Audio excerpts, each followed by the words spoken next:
Ada satu manusia yang doanya tidak mungkin ditolak oleh Allah Subhanahu wa Ta'ala.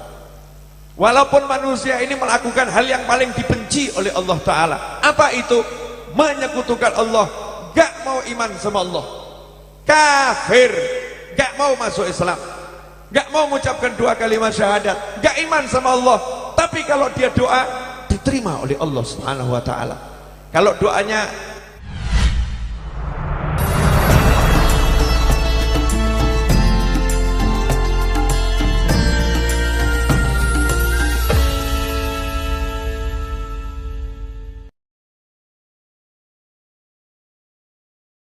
Bu, mau ndak saya ajari Bu dan hadirin semuanya, cara gampang buat yang muda terutama, cara gampang menggapai hajat, simple, gak ruwet. Ini saya ajarkan di seluruh dunia. Saya keliling ajarkan yang satu ini. Caranya gampang. Saya kasih tahu doanya Habib Muhammad. Ini kakak sepupu saya. Doa saya, doanya para habaib dan doanya para kiai itu masih tanda tanya, belum tentu kabul, belum tentu kabul. Lawang jujur, jadi musafir itu ya makan sedapatnya. Di pinggir jalan ada warung ya makan. Ya tugas kita nanya halal halal, tapi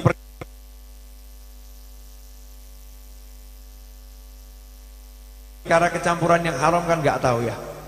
Betul betul. Gak tahu. Jadi kalau sampai makanan di pinggir jalan itu ada kecampuran haram, misalnya kok sambelnya campur arak gitu ya, kan banyak itu warung-warung yang gak paham nyampur arak untuk sedapnya masakan ya, najis, haram. Kita makan kok sedap ya, kok enak ya, ternyata itu bumbunya haram. Ini kalau Habibnya makan, kiainya makan, maka makanan yang haram ini masuk ke tubuhnya Habib atau kiai, maka doanya Habib sama kiai tidak diterima oleh Allah Ta'ala. Gak diterima. Walaupun Habibnya bisa mabur, walaupun kiainya bisa jalan di atas air. Jalan di atas air terbang bukan jaminan kewalian seseorang. Kenapa? Karena burung juga pintar terbang, ikan juga pintar berenang di air. Nah susah, cari orang yang mustajab doanya itu susah. Tapi kita disuruh prasangka baik. Pokoknya kalau ketemu orang, moga-moga dongane kabul, moga-moga dongane kabul. Dan kalau kita doa ya juga harus prasangka baik. Insya Allah doa saya kok kabul, harus mantep. Tapi saya kasih tahu, doanya Habib Muhammad, Habib Novel, dan Habib-Habib yang lain serta para kiai masih tanda tanya. Saya tidak ngomong tidak kabul, tanda tanya, belum tentu kabul. Ada satu manusia yang doanya tidak mungkin ditolak oleh Allah Subhanahu wa Ta'ala. Walaupun manusia ini melakukan hal yang paling dibenci oleh Allah Ta'ala. Apa itu? Menyekutukan Allah, gak mau iman sama Allah, kafir, gak mau masuk Islam, gak mau mengucapkan 2 kalimat syahadat, gak iman sama Allah. Tapi kalau dia doa, diterima oleh Allah Subhanahu wa Ta'ala. Kalau doanya kita ini doa, itu langit itu ada penjaganya, dari langit pertama sampai langit ke-7 semua ada penjaganya. Begitu doa ini naik, dilihat titit sensor, oh pakaiannya haram, gak sido, ditutup pintunya, gak bisa dibuka, gak bisa dibuka. Lolos langit pertama, naik langit kedua, sensor langit kedua lebih ketat itu. Penjagaan langit kedua lebih ketat, titit, oh gak bisa nih, kembalikan dia ke bawah, jangan dibawa ke atas, dan seterusnya sampai nanti langit ke-7. Setelah lulus langit ke-7 ketemu malaikat Jibril alaihissalam. Setelah lolos malaikat Jibril alaihissalam, doanya diterima oleh Allah Ta'ala. Maka Allah akan kembalikan doa tadi, buang doa ini, karena orang yang doa gak ikhlas. Masya Allah, doanya gak ikhlas, doanya riak, doanya ujub, doanya sum'ah, doanya pamer, gak diterima oleh Allah Subhanahu wa Ta'ala. Gak gampang doa itu untuk diterima, tapi ada doa yang pasti diterima. Nah anehnya, untuk doa-doa yang belum jelas ini, doanya Habib Muhammad, doa saya, doanya para habib dan kiai, masyarakat berbondong-bondong cari. Ayo ke tempatnya Habib Fulan minta doa, bagus. Ayo ke tempatnya Kiai Fulan minta doa, bagus.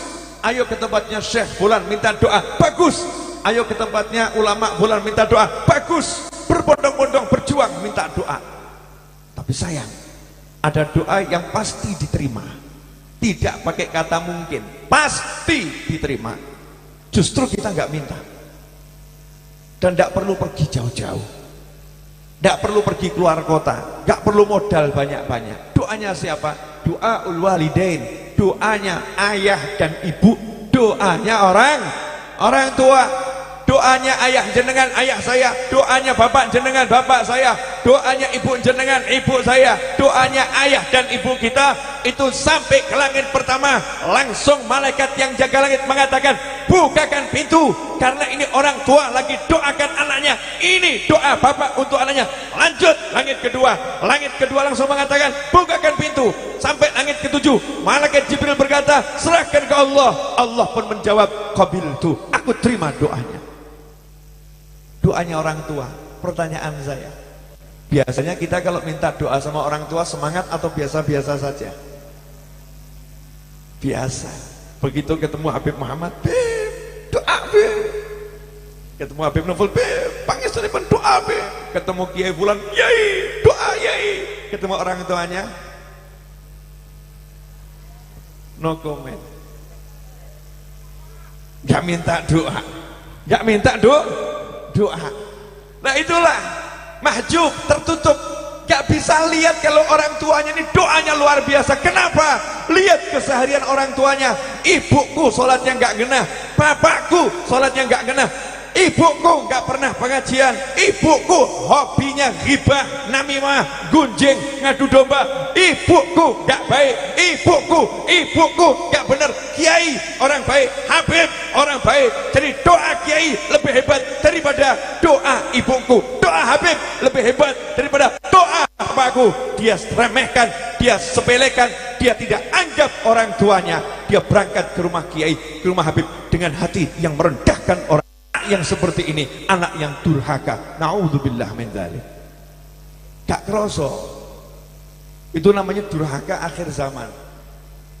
Durhaka tapi tidak terasa. Modelnya bagus, pengajian modelnya bagus seperti ini, bagus modelnya, tapi sebetulnya dalam keadaan durhaka sama orang tua. Kenapa? Sombong sama orang tuanya, merendahkan orang tuanya, naudzubillah min dzalik. Makanya para habaib, para kiai, para ulama dari dulu selalu mengatakan mintalah doa dari orang tuamu. Iya, kami akan doakan, tapi mintalah doa dari orang tuamu, karena doa orang tuamu adalah doa yang terbaik. Doaul walidain. Al-Habib Salim bin Abdullah Asy-Syadzili rahimahullah dalam salah satu ceramah mengatakan doanya orang tua untuk anaknya diterima oleh Allah Ta'ala. Wa in kana kafiron, meskipun orang tuanya kafir, kalau mendoakan anaknya diterima oleh Allah Subhanahu wa Ta'ala. Apalagi kita ini masuk Islam gara-gara bapak ibu kita. Ojo sombong. Kita sholat, kita puasa, bapak ibu di rumah tuh ganjaran kita habis diambil orang tua itu. Dipek orang tua, walaupun kita nggak kelong ganjarannya, orang tua dapat yang sama. Saya di sini, ibu saya di rumah dapat pahalanya. Ayah saya di kuburan dapat pahalanya. Habib Muhammad, ayah ibunya di alam barzah dapat pahalanya. Walaupun kita di sini, beliau-beliau di alam sana dapat pahalanya. Kenapa? Kita disyahadatkan oleh orang tua kita, diajarkan ke masjid. Tanya sama Habib Muhammad Syarif ini, saya paham betul bagaimana dididik ayahnya untuk pergi ke masjid. Ini kalau nggak ke masjid malam Jumat bisa diajar sama abahnya ini. Bener-bener diajar. Ini kalau subuh nggak bangun bisa dikepruk. Ya bisa dikepruk. Bener, tanya sama beliau bagaimana ayahnya mendidik. Tapi jadinya seperti ini. Ya jadinya seperti ini. Kenapa seperti itu? Orang tuanya paham agama, orang tuanya paham akhirat, orang tuanya pengen anak-anaknya selamat. Hasilnya apa? Alhamdulillah, anaknya mau sampai hari ini berdakwah di jalan Allah Subhanahu wa Ta'ala. Di alam barzakh sana orang tuanya hidupnya nikmat tiada tara. Tiap detik dapat kiriman pahala ganjaran dari anak-anak cucunya. Itu nikmatnya jadi orang tua. Dan kami ini bisa seperti ini apakah karena pinter-pinter kami? Enggak. Yang suaranya lebih hebat dari Habib Muhammad banyak, yang lebih alim banyak, yang lebih alim dari saya banyak. Tapi kenapa Allah Ta'ala beri kami kemudahan? Karena kami punya orang tua yang suka angkat tangan. Allahumma, ya Allah anak saya, ya Allah anak saya, ya Allah anak saya, ya Allah anak saya, ya Allah anak saya, Allahumma anak saya. Saya itu senang sama ibu saya, semoga panjang umur bitaatillah walafiah. Ibu saya ini kebetulan bibinya Habib Muhammad, bule ya, adik kandungnya ayahnya Habib Muhammad. Nah, ibu saya itu kalau kepleset atau kesandung kaget, itu kagetnya itu tidak pernah berubah. Ya Allah anakku selamat, ya Allah anakku selamat, ya Allah anakku selamat. Jadi kagetnya tuh ya Allah anakku selamat. Ya saya jadi anak, karena ibu saya kalau kaget tuh doakan saya, apalagi nggak kaget. Nah kadang ibu-ibu tuh diminta doa sama anak, ini rada aneh ibu-ibu zaman sekarang. Anaknya minta doa, bu dongakno pinter, jawabannya ya belajar. Masya Allah, ini ibu-ibu akhir zaman nggak genah.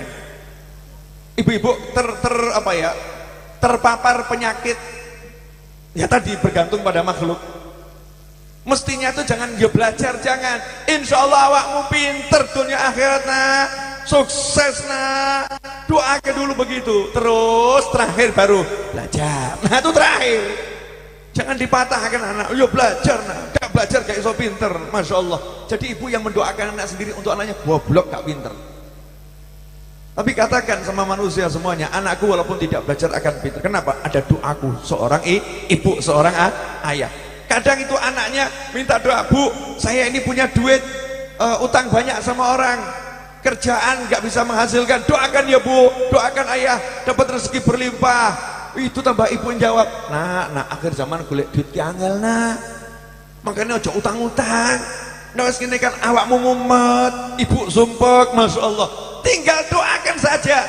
Doa ul walidain, doa orang tua itu luar biasa. Jadi orang tua semangat untuk doa. Allah ojo bingung nak, lunas hutangmu kabeh, rezeki grojok, ojo mbok pikir. Masya Allah, ya khair mbok.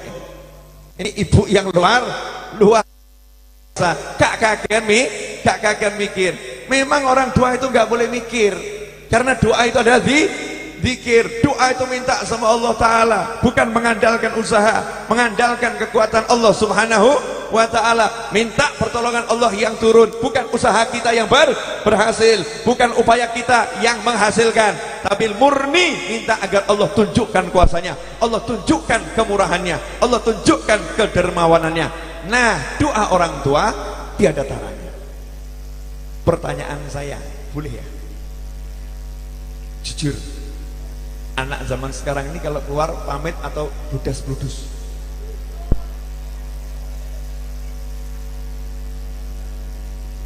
Pamit jaluk sangu.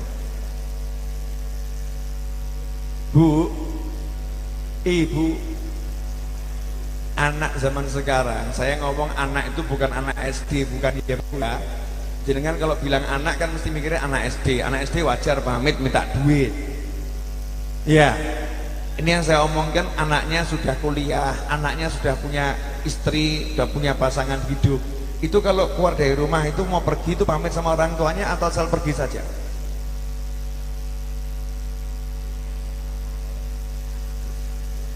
Cek, silahkan cek diri masing-masing. Jenengan sebagai anak ini masih punya orang tua, kalau mau pergi pamit enggak? Rumongso udah punya anak, rumongso udah jadi ibu, ya kan? Ngabari orang tuanya saja tidak, nggak ngabari. Para habaib tuh ngajari, kamu kalau mau pergi pamit sama orang tuamu. Contoh ya, saya ini tiap hari keluar, keluar. Saya nggak akan keluar sebelum pamit sama ibu saya, tidak akan keluar. Pamit dulu baru keluar. Mah, Lamongan, ya, mah Jember, mah Surabaya, dungakno, selesai. Bukan kemudian pergi terus tengah jalan baru WhatsApp atau telepon, halo mbak, mangkat sik ya. Masya Allah, pamit toh. Karena begitu kita pamit ya, terus ibu kita berangkat, mangkat nak, sana berangkat tempatnya Pak Yai nak, berangkat tempatnya Habib nak. Ibunya ngomong begitu, bapaknya ngomong begitu, maka setiap langkah kita jadinya birrul walidain. Langkahnya jadi birrul walidain. Kalau tadi cuma berangkat ngaji tempatnya Yai, tadi berangkat ngaji tempatnya Habib, itu dapat langkah pahalanya, pahala ngaji tempatnya Yai, pahala ngaji tempatnya Habib, besar tapi nggak seberapa. Tapi begitu bapak ibunya ngomong mangkat nak, anak ini berangkat lain, nindaki dawuh ibu, ya dia melaksanakan perintah ibu atau ayahnya, sehingga setiap langkahnya dihitung birrul walidain, dan pahala birrul walidain unlimited. Ridallah fi ridal walidain wa suhtullah fi suhtil walidain. Ridha Allah bergantung ridha orang tua, marahnya Allah bergantung marahnya orang tua. Kita keluar senang, orang tua kita senang, Masya Allah, Allah senang, beres urusannya. Makanya ada orang datang ke rumah saya, Beb, minta amalan biar sugih. Orang zaman sekarang ini minta amalan kok biar sugih. Jarang yang datang ke saya bilang, Beb, minta amalan biar seneng. Hampir gak ada. Yang ada minta amalan biar sugih, gak minta amalan biar seneng. Padahal sugih sama seneng menang mana? Sugih versus seneng, menang mana? Banyak orang sugih gak seneng, banyak orang seneng gak sugih. Banyak loh orang seneng gak sugih. Sebab untuk seneng gak butuh sugih, untuk seneng gak butuh kaya. Ya, untuk seneng gak butuh kaya. Banyak orang kaya tidak bisa dapatkan kebahagiaan.